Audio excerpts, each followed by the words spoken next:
Moltes gràcies, presidenta. President, la qüestió ha estat plantejada, tanmateix li formulo i li adreço a vostè perquè ja no és un tema de la Conselleria de Treball i de Benestar, d'Afers Socials i Famílies, sinó ja és un afer de país, és una qüestió de país. Ahir vam donar el primer pas del debat pressupostari, de l'aprovació dels pressupostos, i no ens en vam sortir pel que fa, efectivament, a la renda garantida de ciutadania.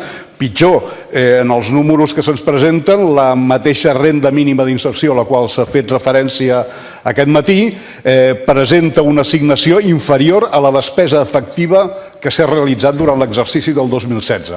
I tanmateix al carrer ahir teníem encara de nous sindicats, entitats socials, la pròpia plataforma promotora reivindicant i reclamant la urgència d'aquesta renda garantida. Nosaltres li plantegem aquesta pregunta. Creu com ha pogut ser el seu govern tan negligent en el compliment del que ha estat un mandat explícit d'aquest Parlament? Bé, parlem de magnituds de xifres, perquè això al final acaba sent el que defineix el concepte. Mireu, el senyor Pere Aragonès fa uns dies ens deia que la renda garantida era inassumible des d'un punt de vista pressupostari perquè suposava una despesa de prop de 4.000 milions d'euros. Segons els paràmetres de la ponència que ha estat elaborant i dissenyant, diguem, la posició majoritària, que es basava en una renda de suficiència i en uns paràmetres d'atenció gradual a les famílies, l'estimació i els números que sortien eren de prop de 1.600 milions d'euros. Per tant, estem parlant d'una magnitud, de xifres d'aquesta magnitud.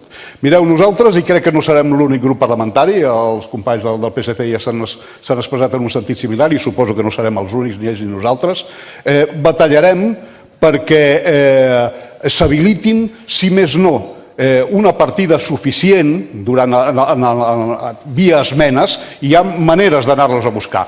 Els fons de contingència, que són importants en aquests pressupostos, els marges que ens dona el lleuger increment del sostre de dèficit, però no podem anar a nodrir una partida tan important com aquesta manllevant altres recursos, com per exemple foment d'ocupació.